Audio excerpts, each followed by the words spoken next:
Reserve bank के governor रहे P Subba Rao ने चौंकाने वाले खुलासे किए हैं। उन्होंने यूपीए सरकारों के समय 2 वित्त मंत्रियों के साथ काम किया था। इसमें प्रणब मुखर्जी और पी चिदम्बरम का नाम है।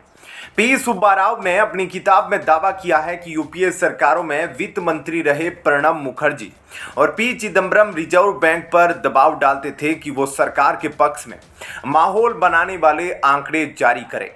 यही नहीं, वो अपने मन मुताबिक आरबीआई की नीतियों को बदलने का दबाव भी डालते थे। पी सुब्बा राव ने अपनी किताब में लिखा है कि प्रणब मुखर्जी तो अपनी बात शालीन तरीके से रखते थे, लेकिन पी चिदम्बरम अपनी बात मनवाने के लिए बहस करते थे। भारतीय रिजर्व बैंक के पूर्व गवर्नर डी सुब्बा राव ने हाल ही में प्रकाशित अपनी किताब just a mercenary notes from my life and career में बड़ा खुलासा किया है। उन्होंने अपनी किताब के माध्यम से कहा है कि प्रणब मुखर्जी और पी चिदम्बरम के वित्त मंत्री रहते समय वित्त मंत्रालय आरबीआई पर ब्याज दरें नरम करने और आर्थिक वृद्धि की खुशनुमा तस्वीर पेश करने के लिए दबाव डालता था। सुब्बा राव ने यह भी लिखा है कि सरकार और आरबीआई दोनों में रहने के बाद मैं तनिक अधिकार से कह सकता हूं कि केंद्रीय बैंक की स्वायत्तता के महत्व पर सरकार के भीतर थोड़ी समझ और संवेदनशीलता ही है।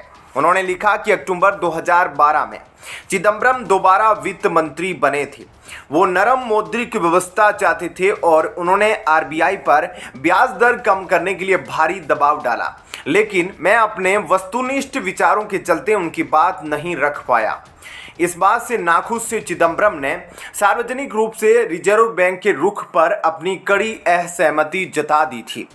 सुब्बा राव ने यह भी लिखा है कि सरकार और आरबीआई दोनों में रहने के बाद मैं तनिक अधिकार से कह सकता हूं कि केंद्रीय बैंक की स्वायत्तता के महत्व पर सरकार के भीतर थोड़ी ही समझ और संवेदनशीलता है।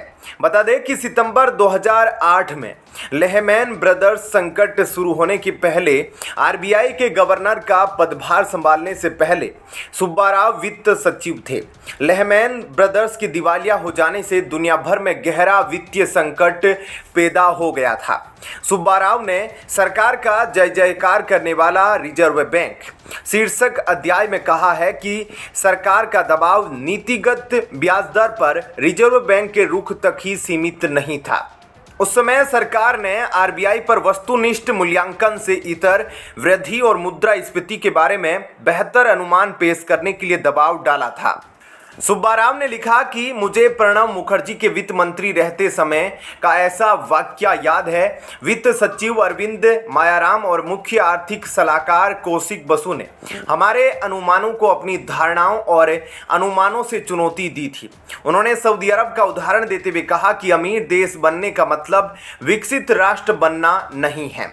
उन्होंने प्रधानमंत्री नरेंद्र मोदी के बयान का जिक्र किया। पीएम ने कई मौकों पर कहा अगर वे सत्ता में वापस आते हैं तो भारत उनके तीसरे कार्यकाल में विश्व की तीसरी सबसे बड़ी आर्थिक शक्ति बनेगा। ऐसे में क्या कहना है आपका? कमेंट सेक्शन में अपनी राय जरूर बताएं। जय हिंद, जय भारत।